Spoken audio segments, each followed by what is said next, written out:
안녕하십니까. 맥체인 성경 읽기 사무엘상 18장, 로마서 16장, 예레미야애가 3장, 시편 34편, 사무엘상 18장, 시기와 충성 사이에서 빛나는 사랑과 지혜. 본문 이해에 도움이 되는 배경과 맥락을 소개합니다. 사울이 골리앗을 이긴 다윗을 궁으로 불러들인 이후 요나단은 다윗을 사랑한 것을 자기 생명같이 사랑하여라고 말합니다. 다윗은 모든 일에 지혜롭게 행하여 사울의 신임을 얻었지만 백성들의 찬송을 들은 사울은 그를 시기하게 됩니다. 사울은 다윗을 수금 연주자로 삼았지만 점차 그를 두려워하고 죽이려 하는 마음을 품습니다. 다윗은 이러한 상황에서도 사울의 명령에 순종하며 미갈과의 결혼조차도 하나님 앞에서 겸손히 수용합니다. 이 장은 권력자와 하나님이 기름 부으신 자 사이의 긴장을 보여주는 동시에 지혜로 사람들과 하나님 앞에 신실하게 행하는 모습을 강조합니다. 본문의 중요 구절을 소개합니다. 사무엘상 18장 13절 14절. 그러므로 사울이 그를 자기 곁에서 떠나게 하고 그를 천부장으로 삼음에 그가 백성 앞에 출입하며 다윗이 그의 모든 일을 지혜롭게 행하니라. 여호와께서 그와 함께 계시니라.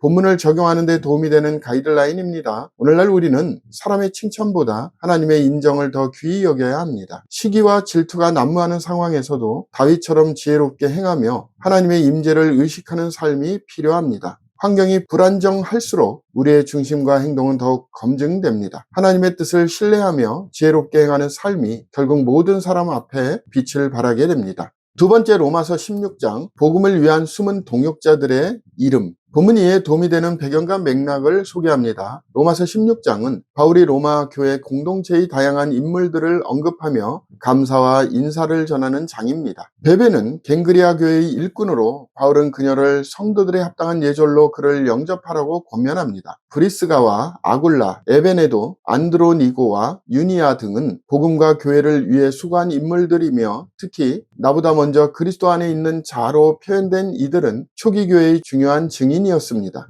바울은 너희가 선한데 지혜롭고 악한데 미련하기를 원하노라고 말하며 복음 공동체 안에서의 순전함을 권면합니다. 이 장은 개인의 이름이 복음의 역사 속에서 어떻게 기억되었는지를 보여주는 귀한 본문입니다. 본문의 중요 구절을 소개합니다. 로마서 16장 19절. 너희의 순종함이 모든 사람에게 들리는지라. 그러므로 내가 너희로 말미암아 기뻐하노니 너희가 선한데 지혜롭고 악한데 미련하기를 원하노라.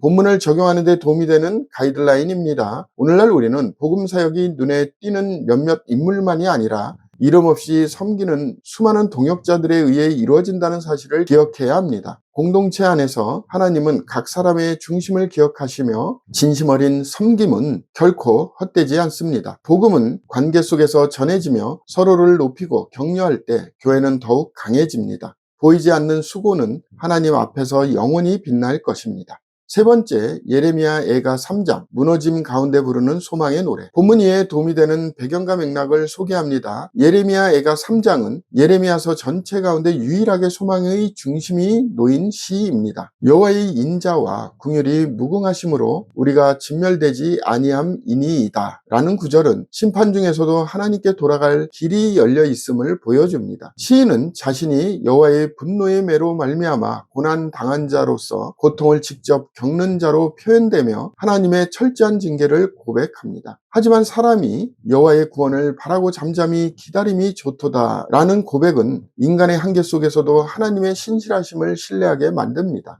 이 장은 절망 중에서도 하나님을 바라보는 회복의 신학이 드러난 본문입니다. 본문의 중요 구절을 소개합니다. 예레미야애가 3장 22절 23절. 여호와의 인자와 긍휼이 무궁하심으로 우리가 진멸되지 아니함이니이다. 이것들이 아침마다 새로우니 주의 성실하심이 크시도소이다. 본문을 적용하는 데 도움이 되는 가이드라인입니다. 오늘날 우리는 고난 중에서도 하나님의 성실하심을 신뢰해야 합니다. 실패와 징계 가운데서도 우리를 향한 하나님의 인자는 아침마다 새롭고 그분은 결코 우리를 완전히 버리지 않으십니다. 우리의 회개와 기다림은 하나님의 은혜를 향한 다리입니다. 무너진 자리에서 소망을 품을 수 있는 이유는 주의 성실하심이 여전히 살아있기 때문입니다. 오늘의 마지막 본문 시편 34편 고난 중에서도 찬양하는 자의 고백. 본문 이에 도움이 되는 배경과 맥락을 소개합니다. 시편 34편은 다윗이 아기스 왕 앞에서 미친 척하며 피했던 사건을 배경으로 한 감사 찬양입니다. 그는 내가 여호와를 항상 송축함이여 라고 고백하며 고난 중에서도 찬양이 끊이지 않는 삶을 보여줍니다. 여호와의 천사가 주를 경외하는 자를 둘러 진치고 그들을 건지시는도다 와 여호와는 마음이 상한 자를 가까이 하시고 라는 구절은 하나님의 보호와 위로의 속성을 잘 보여줍니다. 이 시편은 고난과 구원, 경외와 보호가 함께 어우러진 신앙의 노래입니다. 다윗은 실제 생명의 위협을 경험한 자리에서 하나님의 선하심을 선포하고 있습니다. 본문의 중요 구절을 소개합니다. 시편 34편 6절 7절. 이 공고한 자가 부르짖음에 여호와께서 들으시고 그의 모든 환난에서 구원하셨도다. 여호와의 천사가 주를 경외하는 자를 둘러 진치고 그들을 건지시는도다.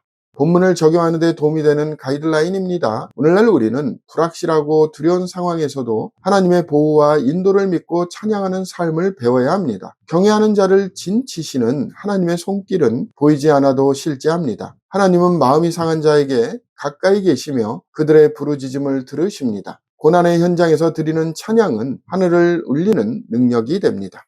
감사합니다.